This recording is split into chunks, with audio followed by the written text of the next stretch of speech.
It is 10 years since the housing bubble of Spain well and truly burst. Building projects and entire businesses collapsing in almost an instant. Thousands and thousands of people losing their jobs.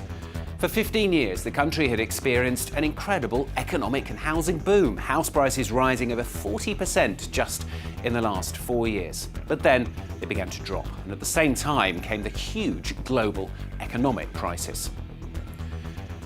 It meant that in the building sector, 80% of firms went bust. The crisis as a whole meaning around 500,000 families were thrown out of their homes, and almost half of those under 25 were left unemployed. The crisis left central government struggling as it lost the tax revenues of the ballooning property sector.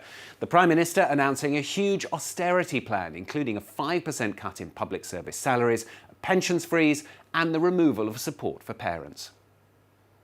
Es difícil. The situation is difficult. It would be stupid to deny it. But we are convinced that with time we will see the return of stability, job creation and success. Estamos convencidos. The crisis continued. In 2012, Spain, a late entry amongst 5 European countries, turning to their Eurozone partners for a bailout. In this case, in fact, to support its banks, asking for 100 billion euros. Well, since then, Spain has begun to get back on its feet. It is, again, one of Europe's fastest growing economies. Unemployment, which was approaching 30%, now down to almost 15%. There remains, though, much debt, and many are still living with the deep after effects of a crisis which still simmers beneath the surface. Well, Melina Uwe, Maxime Rousseau and Remy Canderet revisit Spain's economic crisis for France 24.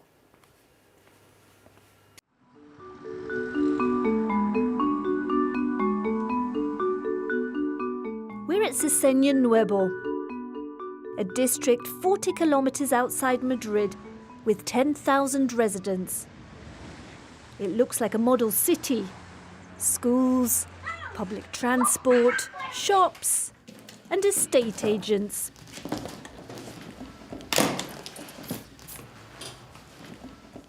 This is our little treasure. It's what makes us a living, our daily work. Before at best, we did 20% sales at most. The rest were rentals, rents, and only renting. Today we're at 50-50. Javier experienced the worst moments of the crisis when flats in Seseña lost 50% of their initial value. Today, he's smiling again. How big's the apartment? 100 square meters. Now there are more buyers than properties to sell. Ricardo is 33 and wants to leave Madrid for Seseña. Here you could put up a dividing wall. To make more rooms? Exactly. Is it difficult to find a flat in Seseña today? Yes, it's getting difficult. Oh, why? I'm not sure. People have lost their heads in terms of price. They're buying and selling again constantly. Even in the nearby neighbourhood that was practically deserted, there's a shortage of housing now. Seseña's attraction lies in its close distance from the capital. 30 minutes by bus. But above all in its prices. On average, a flat here goes for 30% less than in Madrid. Nuria and Raúl are barely 25. They were seduced by the promise of a better quality of life. Look, there's a football pitch, and over there, a basketball court. Do a lot of people live here? Yes, everything you see here is occupied. But 10 years ago, Seseña was a ghost town. Everything was closed. The flats were empty. There wasn't a single bar or shop, nowhere at all you could do your shopping. There wasn't any life, in fact. The neighborhood became the symbol of Spain's economic crisis. Construction began in 2008. The plan was to house 10,000 residents. But the dream development turned into a nightmare. When the housing bubble burst, building works here stopped. The developer went out of business and abandoned the district. Far from being an isolated case, Seseña summed up an economy that for decades had relied on bricks and mortar. All our eggs were in the same basket, the housing market. And everyone wanted to invest in it, no matter what their economic situation was. And the banks began giving credit out willy-nilly, generating an enormous housing bubble. The bubble finally burst in 2009, with devastating consequences.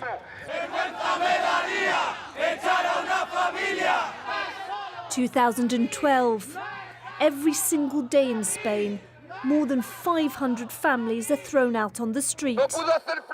He couldn't keep up with his mortgage payments. He was paying just over 700 euros, and suddenly interest rate payments took it up to over 1,400 euros. The banks had granted very cheap mortgages at variable interest rates. But those rates doubled or tripled. Those who couldn't pay their mortgages lost their homes.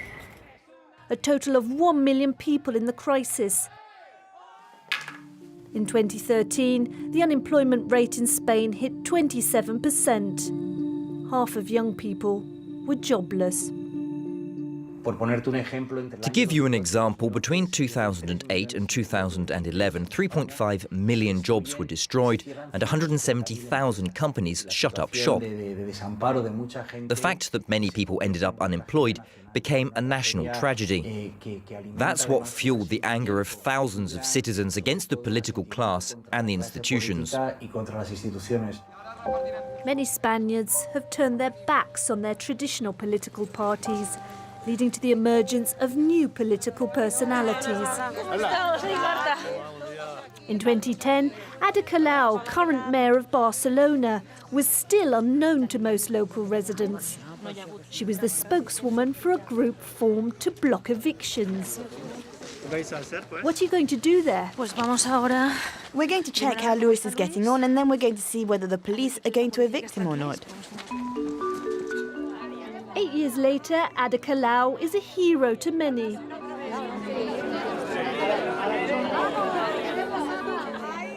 At 40, she's running one of Spain's richest cities. Symbolic of a new generation of politicians who have transformed Spanish society. We've done a lot of things that were unimaginable before, things that were even considered taboo. We encouraged banks and property companies to give flats to house poor people. When they refused, we gave them fines of 300,000 euros. None of the traditional parties would have done that. We also cracked down on tax evasion. We've already got back 50 million euros from big companies. Now we've got an administration that is independent from the financial and economic powers that be, and that intends to govern for the majority and in the general interest. And Ada Colau isn't the only newcomer to politics. In 2016, a young Liberal Party won seats in the national parliament for the first time. The Citizens' Party has helped end Spain's bipartisan system. Tony Roldan is one of a new generation of Spanish deputies. I remember what I felt on my first day of work at the Parliament. I was really moved because I knew that from that first session onwards I was going to finally be able to change things. Tony was elected aged 35 as voters abandoned the country's two historic parties, the Socialists on the left and the People's Party on the right. If there's one thing on which everyone agrees in this country, it's that Spain needed political renewal. That's why this parliamentary group exists, because you were incapable of assuming your responsibility of fighting corruption. Without the votes of the Citizens' Party, it's difficult for the socialists in power to pass laws like the budget, for example. Did you see my speech or not? The fourth largest party and surging in opinion polls, the Citizens' 32 deputies remember the wave of political change that swept the country. It was 2011. For months, tens of thousands of Spaniards camped out on public squares, demanding change. Tony remembers as if it was yesterday. The 15th of May movement of 2011 helped a lot of people open their eyes to what had been happening for years. Young people began to speak out about their situation. There aren't any opportunities here. We have to live with our parents until we're in our 30s. They offer us work contracts of just a week. For all that time, the political class benefited from loads of privileges but didn't do anything about citizens' demands. That youth anger led to a political shake-up and a dramatic result for the economy. A huge brain drain. During the crisis, a lot of young people left Spain because there were no jobs. We reached 28% unemployment in this country. There were no opportunities for young people. During that period, we could have undertaken more ambitious reforms, for example, in the universities to make the faculties more attractive, or to make companies more competitive to rid them of certain burdens.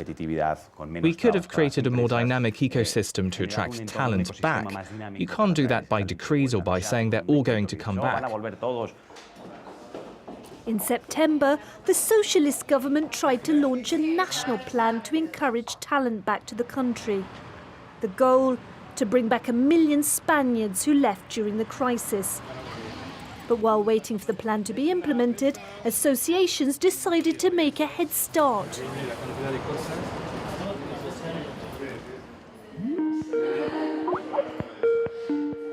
Hola, Soraya.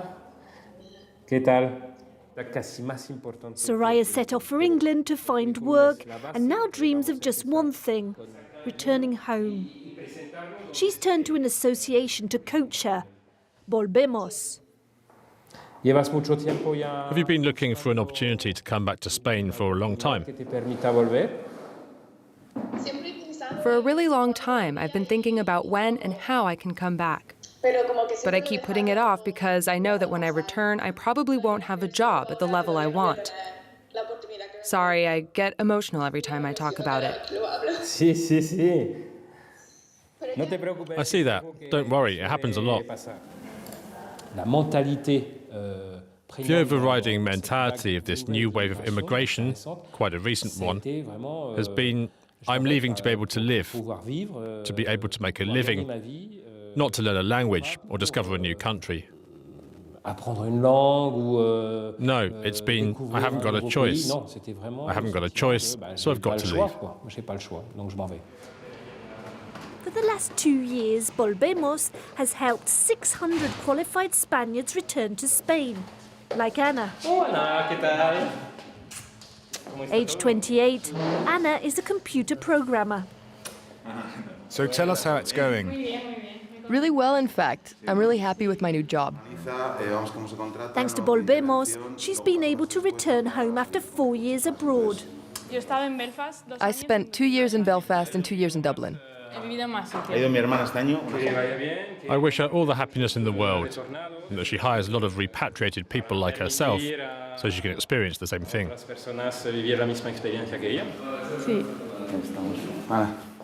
For the last few months, Ana has had a contract in an IT startup. I remember my first day on the job when I came back.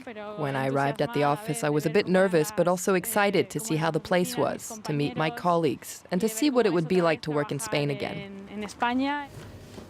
Ana's international CV was what caught the eye of her employers.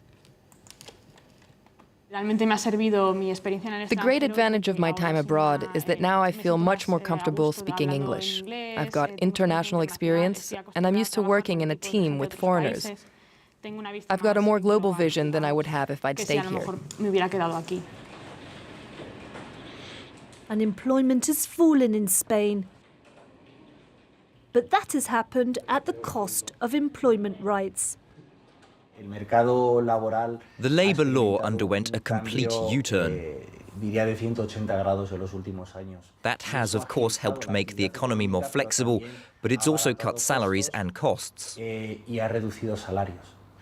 Clearly, the first people to be hit were the young people. Even though Spain has never had such well-qualified young people.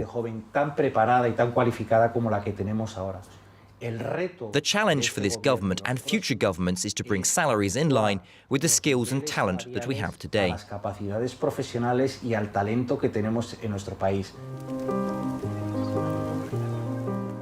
Over the last 10 years, the economic crisis has profoundly traumatized Spaniards.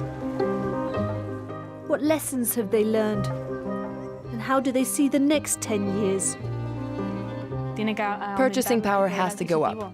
A society where just a few people earn a lot isn't a viable one.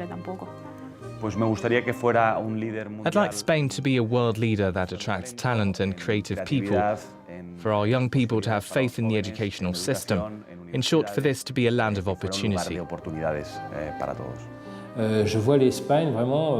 I see Spain developing at a much faster rate than France, for example. I think Spain can really improve in the next 10 years if people continue to be active and get involved. The best political solution that exists is job creation, because that means opportunities are created, future perspectives, hope, and the assurance of some kind of decent living standards. Spaniards of all generations now expect to live decently after years of sacrifices. Melina Huet, Maxime Rousseau and Remy Caderet visiting Spain's economic crisis for France 24. Don't forget, of course, you can catch it again on our website at france24.com and all the previous editions as well. There's more news coming up very shortly. Thanks for watching.